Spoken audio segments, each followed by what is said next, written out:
आज की कहानी है कभी घी भर घना, कभी मुट्ठी भर चना। एक संपन्न परिवार था। उसके यहाँ खेती बाड़ी का काम होता था। घर में गाय भैंसे थी, फसल खूब होती थी। घर में सब तरह का सामान बना रहता था। रिश्तेदारों की आवभगत भी अच्छी होती थी। तीज त्योहार के दिन पूरी पकवान बनते थे। कहने का मतलब किसी तरह की कोई कमी न थी। गाय भैंस का दूध औटाकर शाम को जमा दिया जाता था। सुबह होते ही दही को मथानी में डालकर मथा जाता था। मथते समय मथानी में मक्खन के फुटके बन जाते थे। फुटकों को इकट्ठा करके लोंदा बनाते थे। लोंदा बनाकर एक बर्तन में डालते रहते थे। जब तक फुटके बनते रहते थे तब तक लोंदे बनाकर रखे बर्तन में डाले जाते रहते थे। मथानी में छाछ शेष रह जाता था। मक्खन को गर्म करके घी तैयार करते थे।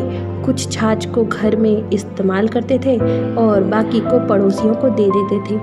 यह रोज का काम था। घर में घी के 1-2 मटके हमेशा तैयार रहते थे। घी जी भरकर खाने की छूट थी। पर एक बार प्रकृति का ऐसा कोप हुआ कि पूरी फसल खराब हो गई। एक दाना भी नहीं हुआ। बोया गया अनाज भी जाता रहा। घर में रखा हुआ गेहूं कुछ ही दिनों में खत्म हो गया। उसके बाद खाने के लिए गेहूं खरीदना शुरू कर दिया। चारा भी नहीं हुआ था। अब पूरे साल तक गाय भैंसों को चारा खिलाना मुश्किल था। उसने एक एक करके गाय भैंस बेच दी। घर में जो पैसे थे लड़की के विवाह में खर्च कर दिए थे। अब उसके यहाँ गेहूं की जगह बेझड़ की रोटियां बनने लगी। उस घर में चनों का इस्तेमाल अधिक होने लगा था। अब रिश्तेदारों को पहले जैसा भोजन नहीं खिला पाता था और न गांव के लोगों की आवभगत कर पाता था। आने वाले रिश्तेदारों के सामने फसल नष्ट होने की व्यथा सुनाता रहता।